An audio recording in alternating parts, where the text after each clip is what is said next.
in the kitchen getting a taste of the Skagit Valley thanks to a new cookbook.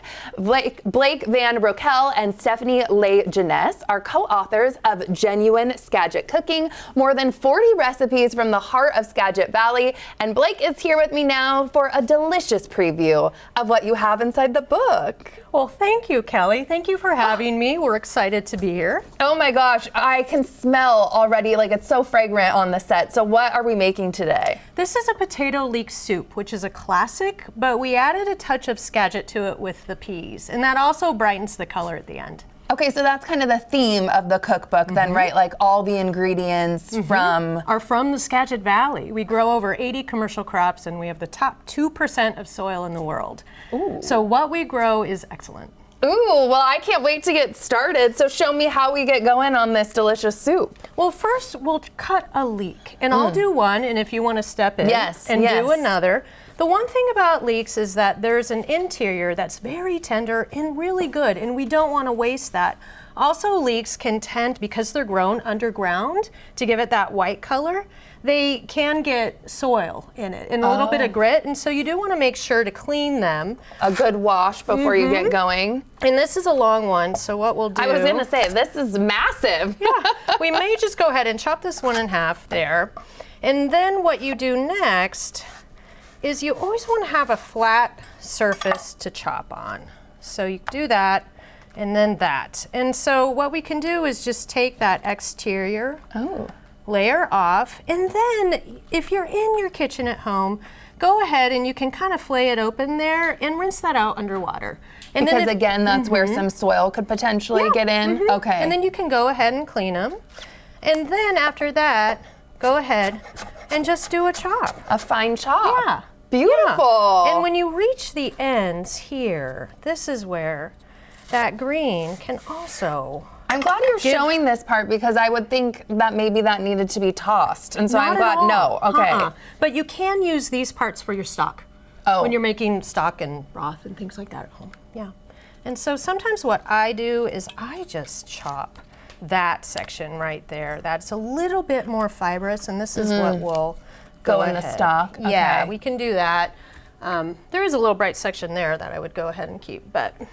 And then that same kind of chop, take the front layer, top layer off. This is just what I do because I like to keep every single part. Well, of course. Excellent. Use as much as you can.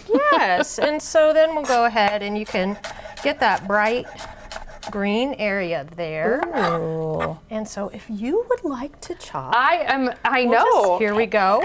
Hand me on over. All right, there you and are. while I'm doing that, what else goes in here? And you have a pot like heating up too, right? We do, and I'll go ahead and put some olive oil in. In this recipe, you can do a light caramelization. It is sometimes nice to also sweat the vegetable, which is where you cook it on a low heat. I'll let you get in your spot too. I don't want to be playing this dance the whole time with you.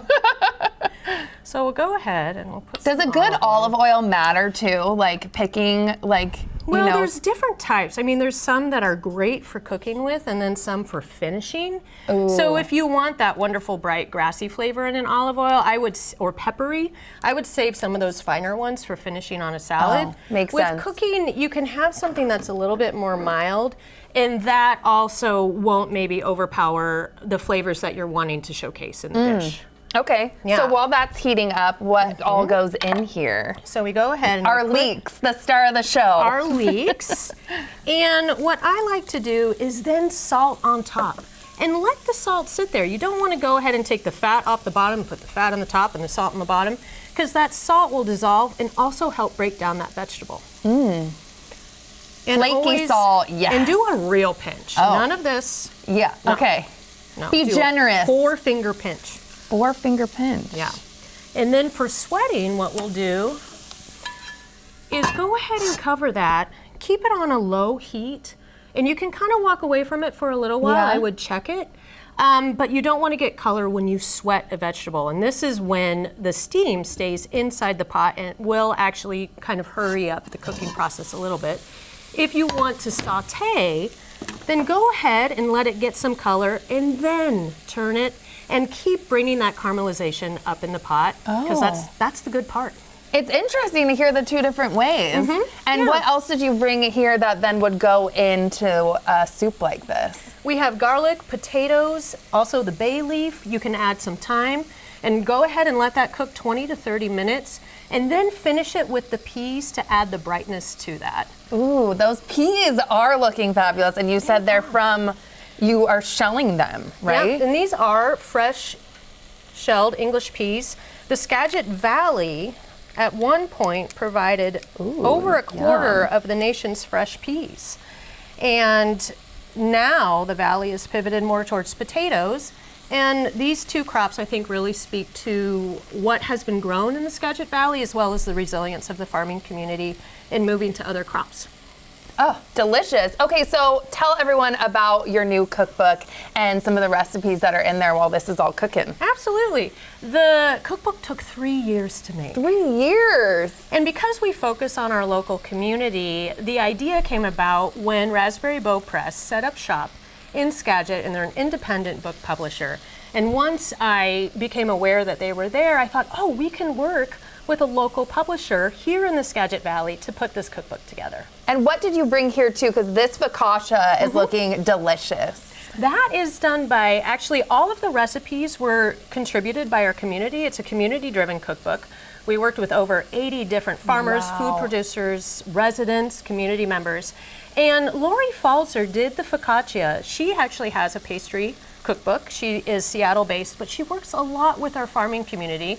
And berries are an important crop there. It's a savory focaccia. There's rosemary, marionberries, and it's a beautiful recipe. Oh, okay. Well, let's finish this. Well, you have you're gonna top this. I'm gonna taste test this baby too. And also I want you to taste these finished leeks because you'll see how sweet they get. Okay. And that's the point, is you wanna make sure that you cook the sharpness out of onions, leeks, garlic, and it brings out the sweetness. So the cooking develops the sugars in the vegetable.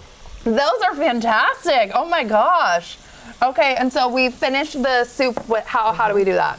Well, we'll go ahead and we'll pretend these have cooked all the way. Yes. Okay. We'll dump that in. And also this recipe has, let's do our bay leaf. And this we put olive oil on, or how do I? Unless we can go ahead and just cover this up. Cover and forget about it. And also you dump your stock in there too. So we can descend to the power to do that. We'll save the stock. It's really good stock. Ooh, I believe you. And then you also finish it with cream.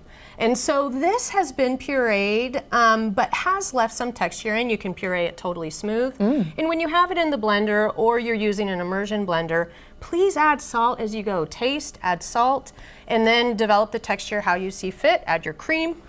You're like, I want to taste Give me. All right, here we go. Yum, and a crostini. Oh my gosh. Set that there, and here's your crostini. And if you don't mind, I'm going to garnish it with a little bit of olive oil, and we'll sprinkle some flower blossoms on it too. Okay. The fresh herbs are blooming right And we're now. running out, so I'm gonna taste test this, and we're gonna go to break. Thank you so much for being here. You're amazing. New Day Northwest Kitchen is brought to you by Safeway.